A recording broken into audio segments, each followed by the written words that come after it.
Good morning friends. Hindi व्याकरण पढ़ेंगे जो हरियाणा एसएससी के जितने भी एग्ज़ाम हैं सब में आती है। तो फटाफट कम टाइम में हम मैक्सिमम की जो भी टॉपिक है वो अच्छे से क्लियर हो जाएं हमारे। तो स्टार्ट करते हैं। सबसे पहला टॉपिक है वर्णमाला या वर्ण। सो वर्णमाला में सबसे पहले क्या है, वर्ण। वर्ण पढ़ेंगे। वर्ण क्या होता है? वह छोटी से छोटी ध्वनि जिसके टुकड़े ना हो सकें, वर्णमाला वर्ण कहलाती है। मतलब हम जब बोलते हैं तो सबसे पहले क्या, एक साउंड, एक आवाज़ देते हैं ना, एक ध्वनि निकलती है, तो उसी को वर्ण कहते हैं। ठीक है, कि बोलने के लिए हम सबसे पहले किस ध्वनि का यूज़ करते हैं। ठीक। सो ध्वनि से क्या होगा, वर्ण। वर्ण को क्या कहा जाएगा, अक्षर। ठीक है, और अक्षर मिलके या वर्ण मिलके क्या बनाएंगे, शब्द। और शब्द मिलके क्या बनाएंगे, एक वाक्य। और वाक्य से मिलके क्या बनेगी, भाषा। और उसके बाद है हिंदी की जननी कौन है, तो हिंदी की जननी सबसे पहले संस्कृत। अगर ये पूछा जाए उत्पत्ति कैसी हुई हिंदी की, तो भैया संस्कृत, संस्कृत से आई पाली, पाली से प्राकृत, और फिर आई अपभ्रंश। भ्रंश मीन्स होता है गिरी हुई भाषा, और उसके बाद आई है हिंदी। तो हिंदी की जो उत्पत्ति हुई कैसे हुई, संस्कृत जो भाषा थी, तो लोग क्या करते थे, एक तो वैदिक भाषा होगी, एक मौखिक होगी। क्या होता है कि जब एक लैंग्वेज होती है वो रिटर्न में कुछ होती है, और लोग जो उसको बोलते हैं तो उसको अपने ही वे में उसको एक क्रिएट कर लेते हैं, एक भाषा क्रिएट कर लेते हैं जिसको हम बोलते हैं लोकल भाषा। तो वैसे ही पाली होगी मौखिक बोलने में। उसके बाद जो आई प्राकृत आई, उसके बाद आई अपभ्रंश भाषा। और अपभ्रंश भाषा जैसे हम अपने हरियाणा में बोलते हैं, हिंदी को भी कई बार क्या करते हैं, काफ़ी टाइम हरियाणवी मिक्स कर देते हैं, तो एक लोकल भाषा क्रिएट हो जाती है, हरियाणवी और हिंदी मिक्स। वैसे ही तो एक गिरी हुई भाषा क्रिएट हुई। उसके बाद जो भाषा आई वो थी हिंदी। तो अगर एग्जाम में पूछा जाए जननी कौन है हिंदी की, तो है संस्कृत। और अगर पूछा जाए उत्पत्ति कैसे हुई, तो कहाँ से हुई, अपभ्रंश से। उसके बाद भाषा के दो रूप हैं, लिखित, मौखिक। ठीक है, भाषा की छोटी इकाई क्या है, वर्ण। भाषा की सार्थक इकाई क्या है, वाक्य। और मौखिक भाषा की सबसे छोटी इकाई ध्वनि। तो ये इंपॉर्टेंट है, ये जो मेन है ना, यहाँ पे कन्फ्यूजन होता है कि उत्पत्ति कहाँ से हुई, अपभ्रंश भाषा से, और जननी कौन है, संस्कृत। ठीक है, and then we go for वर्ण के भेद कितने, स्वर और व्यंजन। स्वर कितने होते हैं, 11। जिनको बोलने में कम समय लगता है उनको स्वर बोलते हैं, कहते हैं। ठीक है, कौन कौन से होते हैं ये, ए, आ, ई, बड़ी, छोटा ऊ, बड़ा ऊ, री, और ए, बड़ा ए, ओ, बड़ा ओ, ये छोटा हो, ये बड़ा हो। ठीक है, उच्चारण समय या मात्रा के आधार पर स्वरों के 3 भेद होते हैं। कौन कौन से हैं, देखो भाई एक एक करके।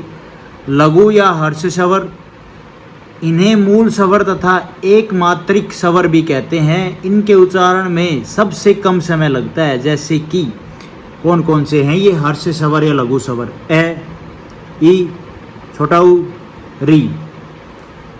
और उसके बाद है दीर्घ स्वर या गुरु स्वर। इनके उच्चारण में हर्ष स्वर की अपेक्षा दुगना समय लगता है, अर्थात 2 मात्राएं लगती हैं। जैसे आ, बड़ी ई, बड़ा ऊ, छोटी, उसके बाद ए, बड़ा ए, फिर ओ, फिर बड़ा ओ। इन सब में 2 मात्राएं लगती हैं। और जो हर्ष स्वर है इसमें 1 मात्रा लगती है। हर्ष स्वर में कौन कौन से हैं, ए, ई, ऊ, री। ठीक है, ये छोटे हैं। उसके बाद है प्लुत स्वर, ये 3rd नंबर पे। संस्कृत में प्लुत को एक तीसरा भेद माना जाता है, पर हिंदी में इसका प्रयोग नहीं होता है। जैसे एग्जाम्पल के लिए ओम। अब हम है ना, जो ये 1 मात्रा 2 मात्रा का जो कॉन्सेप्ट है, इसको समझेंगे विद एग्जाम्पल। जैसे कि किताब है, एक किताब में ये देखो, जो सबसे पहले है छोटी ई की मात्रा है, तो छोटी ई मतलब किस में आएगी, लघु मूल स्वर में आएगी, जिसमें हमने पढ़ा था छोटा ए, ई, छोटा ऊ और री, तो उसमें 1 मात्रा थी। ठीक है, ये आएंगे मूल स्वर या लघु स्वर में, तो 1 मात्रा आ गई। उसके बाद ता आता है, आ गया लास्ट में ता, तो आ आता है किसमें, गुरु या दीर्घ स्वर में। इसमें 2 मात्रा होती हैं, बिल्कुल ठीक है, क्योंकि ता है ना, आ की मात्रा 2 मात्रा होगी भाई, बड़ा है आ, तो इसमें 2 मात्रा। उसके बाद है बै, लास्ट में जो साउंड आ रही है किसकी आ रही, ए की, ए। तो जो हमने मूल स्वर में ए पढ़ा उसमें कितनी मात्रा थी, 1 मात्रा। तो किताब शब्द में कितनी टोटल मात्रा हो गई, 4 मात्रा। होप आपको समझ में आया होगा, ये थोड़ा कॉम्प्लिकेटेड होता है यार। एक और एग्जाम्पल ले लेते हैं, सीमा शब्द। अब इसमें बड़ी ई की मात्रा है, तो बड़ी की मात्रा किस में आती है, दीर्घ स्वर में 2 मात्राएं होगी। माँ है, आ किस में आता है? दीर्घ स्वर में 2 मात्रा, टोटल 4 मात्रा हो गई। उसके बाद है दीर्घ स्वर। दीर्घ स्वर में कौन कौन से हैं? सजातीय और विजातीय भी पढ़ेंगे हम। दीर्घ स्वर में टोटल कितने स्वर हैं? 7। बड़ा ई, बड़ा आ, बड़ी ई, बड़ा ओ, फिर ए, बड़ा ए, फिर ओ, फिर बड़ा ओ। तो ये हो गए 7 स्वर। उसके बाद इनको भी पार्ट किया गया है सजातीय और विजातीय में। अब सजातीय क्या होते हैं? जो एक सिमिलर वर्ड से बने, सिमिलर सेम हो, और विजातीय जो डिफरेंट हो। कैसे? एग्जाम्पल देख लो। ए सेम है ना, तो आ बन गया, ठीक है। छोटी ई बन के क्या बन गया? बड़ा ई। छोटा ऊ और बड़ा, छोटा ऊ बन के क्या बन गया? बड़ा ऊ। अब इसमें देखो विजातीय में ये डिफरेंट है, कैसे बनेंगे? छोटा ए और छोटी ई क्या बना? ए। और छोटा ए और फिर ये छोटा ए क्या बना? बड़ा ए।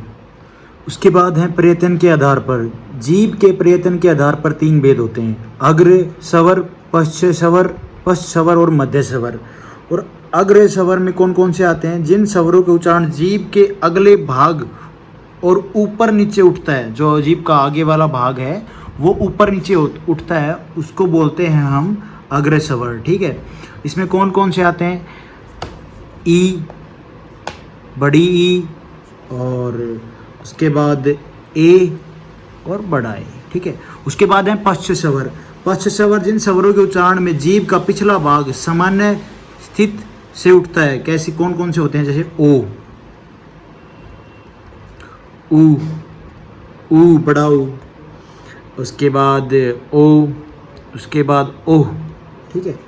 तो ये हो गए पश्च स्वर। उसके बाद है मध्य स्वर। मध्य स्वर में हिंदी का में ए स्वर केंद्रीय स्वर है, ठीक है, और इनके उच्चारण में जीभ का मध्य भाग थोड़ा सा ऊपर उठता है। तो ये तो हो गए मेन, ये बहुत कम पूछे जाते हैं लेकिन मैंने फिर भी आपको बता दिए। उसके बाद है मुखाकृत के आधार पर। तो सबसे पहले कौन सा है? संवर्त स्वर। अब इसमें कौन कौन से आते हैं? ई हो गया, बड़ा ई, ऊ, बड़ा ऊ। ये स्वर जिनके उच्चारण में मुंह बहुत कम खुलता है। उसके बाद है अर्ध संवत स्वर। ये स्वर जिनके उच्चारण में मुख संवर्त की अपेक्षा कुछ अधिक खुलता है, इसकी अपेक्षा कुछ ज़्यादा खुलता है, जैसे ए, ओ। उसके बाद है विवृत स्वर। जिन स्वरों के उच्चारण में मुख पूरा खुलता है, जैसे कि आ। और अर्ध स्वर, विवृत स्वर कौन से होते हैं? जिन स्वरों के उच्चारण में मुख आधा खुलता है, ए, ओ वगैरह, ठीक है। 2 मात्राएं इसमें। उसके बाद है औष्ठाकृति के आधार पर वर्ताकार, अवर्ताकार और उदासीन। अब ये कौन कौन से होते हैं? वर्ताकार में आते हैं हमारे जिन के उच्चारण में होठों की आकृति वर्त के समान बनती हो, जैसे कि ऊ, बड़ा ऊ, ओ, बड़ा ओ। अवर्ताकार जिन के उच्चारण में होठों की आकृति अवर्ताकार होती है, जैसे कि ई, बड़ा ई, ए, बड़ा ए। और उदासीन में ए स्वर के उच्चारण में होठ उदासीन रहते हैं, ठीक है। तो ये हो गए हैं टाइप्स। के बाद है व्यंजन। ये वर्ण स्वरों की सहायता से बोले जाते हैं। ख, ख, घ, घ, ड, इसको न बोलेंगे, सॉरी ड नहीं बोलेंगे, न। छ, छ, झ, झ, न। और ट, ठ, ढ, न, ढ, न। त, थ, ध, ध, न। प, फ, ब, भ, म। य, र, ल, व। स, है, से है। और लास्ट में है अक्षय, त्र, ग और श। इसमें जो व्यंजन में जो 3 वर्ड है ना, ये इंपॉर्टेंट है। देखो वर्ड कह रहा हूँ, व्यंजन। अब ये व्यंजन को हम क्या बोलते हैं? इसको मैक्सिमम स्टार्टिंग से क्या बोलते हैं? अढ़। लेकिन ये होता है अंग है, और ये होता है न। और बाकी हम इनको क्या बोलते हैं? ख, खाली। खाली क्यों बोलते हैं? खाली इसलिए बोलते हैं, इनसे ये बिंदी के रूप में आते हैं, इनसे कोई भी वर्ड या शब्द स्टार्ट नहीं होता है, ठीक है। अब ये बिंदी के रूप में कैसे आते हैं? देखो एग्जाम्पल लेते हैं, जैसे कि शुद्ध और अशुद्ध रूप है ना, ऐसे पूछ लेते हैं कि शब्द का शुद्ध और अशुद्ध रूप बताओ। तो कैसे बताएंगे? देखो जैसे गंगा पूछ लिया, एग्जाम में आ गया गंगा का शुद्ध रूप बताओ। ऑप्शन में हमारे पास ये ऑप्शन है 4, तो बताओ भैया कौन सा है। इसका भी एक रूल है कैसे हम शुद्ध और अशुद्ध रूप बताएंगे जब हमारे पास ऑप्शन है। तो जैसे गंगा है, गंगा में जो बिंदी है, बिंदी के बाद कौन सा वर्ण है या व्यंजन है, जो व्यंजन है उसके हिसाब से हम बताएंगे शुद्ध और अशुद्ध रूप कैसे। अब बिंदी के बाद कौन सा है, गै। गै कौन सी लाइन में आता है व्यंजन की में, पहले वाली में, ये रह गया। और गै वाली लाइन में हम देखेंगे अंग है, जो है बिंदी के रूप में जो आता है वो हमारा कौन से ऑप्शन में मिल रहा है, देखो भाई पहले वाले में। तो हमारा जो शुद्ध रूप होगा वो ये होगा, न कि ये होंगे। ये बिंदी का मतलब ऐसा भी नहीं होता है कि न है, नहीं। हम जब शुद्ध और अशुद्ध रूप निकालेंगे तो हम इस कॉन्सेप्ट के हिसाब से निकालेंगे, ध्यान रखना भाई इस बात का। और इसका हम प्रोनाउंस करेंगे तो ऐसे नहीं गडंगा, ये गंगा ही कहलाएगा, सिर्फ उसकी बिंदी जाएगी। जो व्यंजन में मैंने कै वाली लाइन में जो गए था तो उसमें जो अंग है ना उसकी सिर्फ बिंदी की जो प्रोनाउंस है, जो साउंड है वही जाएगी, ठीक है। उसके बाद एक और एग्जांपल है, जैसे कंबल है, ये बिंदी यहाँ पे लगी हुई है। अब अगर हम इसको बोलें बिंदी के कॉन्सेप्ट से तो और भी हैं, जो ये चवर्ग जो चय वाली लाइन में ये भी तो न है, ये भी तो बिंदी में आ सकता है। तो हम सीधा सा जो कॉन्सेप्ट है वही यही है कि जो बिंदी के बाद में जो व्यंजन है, जो वर्ण है हमारा, उसको देखेंगे वो कौन सी लाइन में है। अब बै है यहाँ पे, बै कौन सी लाइन में आता है, बै आपके सामने है पै वाली लाइन में। और इसमें जो पांचवा अक्षर जो बै वाली लाइन में आता है, जो पै वाली लाइन में जो बै है और बै के इस लाइन में जो पांचवा अक्षर वो क्या है, मैं। तो इसलिए यहाँ पे बिंदी का जो यूज हो रहा है वो मैं की साउंड से हो रहा है, न कि न की साउंड से। कंबल मतलब क्या कि जो बिंदी है वो ऐसा नहीं कि न का ही काम करती है, वो सिर्फ आधे अक्षर का काम करती है, ठीक है। तो कॉन्सेप्ट हमें पता चल गया। जैसे ये एग्जाम्पल है चंचल वाला। अब जो चंचल वाला है इसमें बिंदी यहाँ पे लगी हुई है, चय। चय कौन सी लाइन में आता है, और चय वाली लाइन में जो पांचवा अक्षर वो क्या है, न इस ऑप्शन में बन रहा है कौन सा, ये देखो यहाँ पे। तो ये हमारा शुद्ध रूप हो जाएगा इसका, ठीक है। तो चंचल ही कहलाएगा, चंचल नहीं कहलाएगा वो, ठीक है, चंचल ही कहलाएगा। उसके बाद एक बार ये जो व्यंजन वाली जो टेबल है इसमें हम एक बार और थोड़ा सा देख लेते हैं, ऐड कर लेते हैं। वर्ग आपने सुना होगा, वर्ण नहीं है, यहाँ पे वर्ग आएगा। वर्ग के 5 टाइप होते हैं, कौन कौन से होते हैं, कवर्ग, चवर्ग, टवर्ग, तवर्ग और पवर्ग। जो कै वाली लाइन है ये सारे कहलाएंगे कवर्ग, चय वाली लाइन है वो चवर्ग, टय वाली लाइन है वो टवर्ग, तय वाली लाइन है जो वो तवर्ग, और पै वाली जो लाइन है वो पवर्ग। उसके बाद आप जो ये एग्जाम्पल देख रहे हो ये मैंने स्टार्टिंग में बताने थे, जो व्यंजन के साथ में उसके डेफिनेशन के साथ में। तो व्यंजन क्या स्वरों की हेल्प से बोले जाते हैं। तो कै है, क्या है, एक व्यंजन है। कै किसकी हेल्प से बोला जाता है, स्वर है, क्या है, स्वर, ठीक है। उसके बाद कै प्लस में ई, छोटी ई जो है वो की बन जाएगा। ये हमारे हो गए व्यंजन, ये हमारे हो गए स्वर, और स्वर की हेल्प से बनते हैं हमारे व्यंजन, ठीक है। और मतलब व्यंजन ही हो गया ना, वो बना किससे है, वो स्वर और की हेल्प से ही तो बने हैं व्यंजन। उसके बाद क्या हो गया, ये छोटी ई हो गया। उसके बाद के बन गया, कै से बड़ी ई से के बन गया, डबल ए वाला, डबल मात्रा वाला। उसके बाद कै प्लस में ए प्लस में ई, कई बन गया। तो जो व्यंजन है वो स्वरों की हेल्प से ही बनते हैं। ये जो आपके सामने ये लगा हुआ ना अलंग, ये आधा क्या दिखाता है, शो करता है, ठीक है। ये आधा शो करता है, न कि पूरा। जैसे ख है, आप ख कैसे बोलोगे, लिख देता हूँ मैं यहाँ पे। ख है जैसे, उसको कैसे बोलोगे आप, आधा ख प्लस में ए।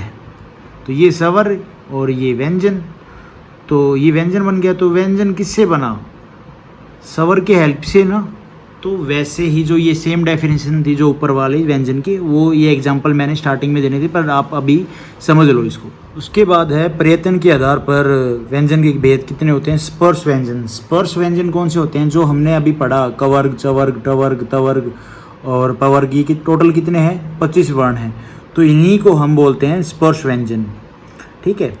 मैंने डेफिनेशन भी लिख रखा है, च, ट, त, प वर्गों की प्रथम 4 ध्वनियों को। उसके बाद है क्या है, अंतस्थ व्यंजन। अंतस्थ व्यंजन कौन से हैं हमारे, य, र, ल, व। उसके बाद है उष्म व्यंजन, ये कौन कौन से होते हैं, स, है। ये 4 ही व्यंजन होते हैं। और जो पहले वाले जो अंतस्थ व्यंजन बताए वो भी 4 हैं, ठीक है, डायरेक्ट एग्जाम में पूछ लिया जाएगा। उसके बाद है संयुक्त व्यंजन कौन से होते हैं। संयुक्त व्यंजन कौन से हैं, अक्ष, त्र, ग और श। अब ये क्या है, 2 वर्णों के मेल से बने होते हैं। जैसे कि ये देखो, आधा कै और श, उससे बना हमारा अक्षय बना। उसके बाद इसको हम ऐसे भी लिख सकते हैं, आधा कै आधा स और है, तो हमारा तो भी अक्षय ही बनेगा। उसके बाद त्रय, अब त्रय देखो कैसी, आधा तय और रह, और गै ज्ञानी वाला जो गै है ये कैसे बना, आधा गै और न। उसके बाद जो गै ज्ञानी वाला गै होता है गै, इसमें हम जो प्रोनाउंसिएशन करेंगे वो या तो ये आएगा, साउंड तो आनी तो ये चाहिए, लेकिन यहाँ पे आएगा जय और न, आधा जय और न, ठीक है। उसके बाद है श्रय, इसको क्या बोलेंगे, आधा स और र, ठीक है।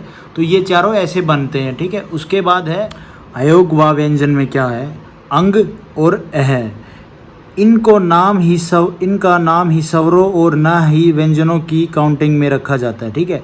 इनका जो नाम है वो ना ही स्वरों की काउंटिंग में और ना ही व्यंजनों की काउंटिंग में रखा जाता है। टोटल व्यंजन होते हैं 33 और व्यंजन होते हैं 33, टोटल व्यंजन होते हैं 39। 39 कैसे होंगी, 33 तो जो एक्चुअल होते हैं वो ठीक है, उसके बाद 4 कौन से होते हैं, ये वाले, और 2 बाकी होते हैं ये वाले। तो अगर एग्जाम में पूछा जाए टोटल व्यंजन तो 39, अगर ऑप्शन में व्यंजन पूछा जाए तो 33। इसकी जो साउंड आएगी वो आएगी अढ और इसकी आएगी ढ, तो ये दोनों व्यंजन भी काउंट होंगे, ठीक है। और इनको क्या बोला जाता है, उत्तक्षिप्त व्यंजन, जिनके उच्चारण में जीभ की नोक झटके से तालु को छूकर वापस आ जाती है, कोल्ड। इसको ऑल्सो भी क्या बोला जाता है, ताड़न व्यंजन, ढ और ढ। उसके बाद है स्पर्श संघर्षी व्यंजन, च, छ, ज और झ। जो ताड़न व्यंजन है या उत्तक्षिप्त व्यंजन है, इसको द्विगुण व्यंजन भी बोला जाता है, एग्जाम में पूछ लिया जाता है। उसके बाद है स्पर्श संघर्षी व्यंजन, च, छ, ज, झ। और उसके बाद है नासिकीय व्यंजन, ये आपके सामने हैं सारे। और उसके बाद संघर्षी व्यंजन, क, ख, घ, झ, सारे आपके सामने हैं। और पार्श्विक व्यंजन कौन सा होता है, ल। ये एक जो सिंगल व्यंजन होता है ना, वो पूछ लेता है कि ये कौन सा व्यंजन है। और एक होता है लुंडित व्यंजन, जैसे कि र। और उसके बाद है उच्चारण स्थान के आधार पर व्यंजन के भेद। 4 जो मेन हमें इंपॉर्टेंट याद ही रखने हैं, बाकी और भी हैं, वो मैं आपको बताता हूँ। सबसे पहला है कंठ, उसके बाद है तालु, उसके बाद है मूर्धा और उसके बाद है दंत। अच्छा, सबसे पहले है कंठ। कंठ से क्या बोला जाएगा, ए कुह, ए कुह। अब ये ए कुह क्या होता है, देखो ए से जो है ए और आ आएगा, कु से कवर्ग आ जाएगा, और है जो है उससे है आ जाएगा। ये जितने भी इसमें व्यंजन और स्वर आएंगे ये सारे कंठ से बोले जाएंगे, इसका मतलब यही है। अक्वा ये शॉर्ट फॉर्म बना दी है इसकी, डायरेक्ट आपको याद करने के लिए। कवर्ग में 5 हैं, वो आप देख सकते हैं व्यंजन वाली टेबल में। और ये हो गया है और आ और ए, ठीक है। उसके बाद है तालु या तालवे। इसमें कौन कौन से जो तालु से बोले जाएंगे, वो है इचू यस, इचू यस। ई से हो गया छोटी और बड़ी, चू से चवर्ग हो गया, ये से ये और से स, ये सारे तालु से बोले जाएंगे। उसके बाद है मूर्धा, ये इसमें क्या है, ऋतु रस। ऋतु रस में कौन कौन से जो मतलब इसमें कौन कौन से जो वर्ड हैं जो मूर्धा से बोले जाएंगे, तो री हो गया, टवर्ग हो गया हमारा एक, तो जो टवर्ग वाली जो व्यंजन में जो टवर्ग वाला हमने वर्ग किया है उसमें जो टाइप है टवर्ग वो हो गया। उसके बाद रै और से। उसके बाद है दंत से, जो दंत से कौन सा बोला जाएगा, जो तुलसी। तुलसी से क्या बनेगा, तवर्ग और लय और से। ये जो सारे जो व्यंजन हैं तो ये किससे बोले जाएंगे, दांतों से, दंत से, ठीक है। उसके बाद है ओष्ठ, उप। इससे कौन, ओठों से हम कौन कौन से जो वर्ड हैं वो बोलेंगे, उप। उप से क्या बनेगा, एक तो ऊ, छोटा ऊ और बड़ा ऊ, और पवर्ग। ओष्ठ्य व्यंजनों के उच्चारण में दोनों होठ परस्पर स्पर्श करते हैं, ठीक है। तो इसमें जो भी हमारे जो वर्ण होंगे, पवर्ग में जो भी व्यंजन आएंगे वो, और हमारा ऊ और ऊ, ये हमारे जो वर्ण हैं, व्यंजन हैं, ये हमारे होठों के द्वारा बोले जाते हैं। उसके बाद है कंठ तालु। कंठ तालु से कौन सा बोलेंगे, ए, बड़ा ए। उसके बाद जो व्यंजन है हमारा जो बोला जाता है वो दंतोष्ठ है। दंतोष्ठ व्यंजन में कौन से आते हैं, वै और फै। इसकी क्या है डेफिनेशन देख लेते हैं। इन ध्वनियों के उच्चारण में समय जीभ दांतों को लगती है तथा होठ भी कुछ मुड़ते हैं, तो इसको बोलेंगे हम दंतोष्ठ, ठीक है। और उसके बाद है वत्स्य व्यंजन, जिन ध्वनियों का उद्भव जीभ के द्वारा वत्स्य या ऊपरी मसूड़े के स्पर्श से हो तो उनको बोला जाता है वत्स्य व्यंजन, जैसे कि न, र, ल। अब हम आते हैं अलग के आधार पर, दूसरे बेसिस पे, कौन से, कंपन के आधार पर, अघोष और सघोष। अघोष में 13 व्यंजन आते हैं, सघोष में 31 व्यंजन आते हैं।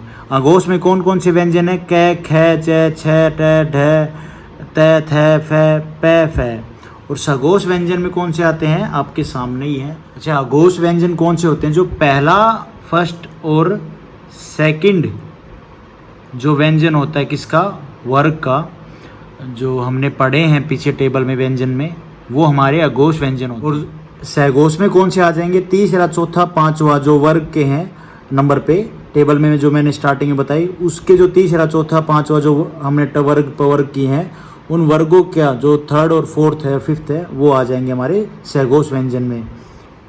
और उसके बाद इसमें जो स्वर आएंगे, 11 के 11 स्वर आ जाएंगे सघोष में।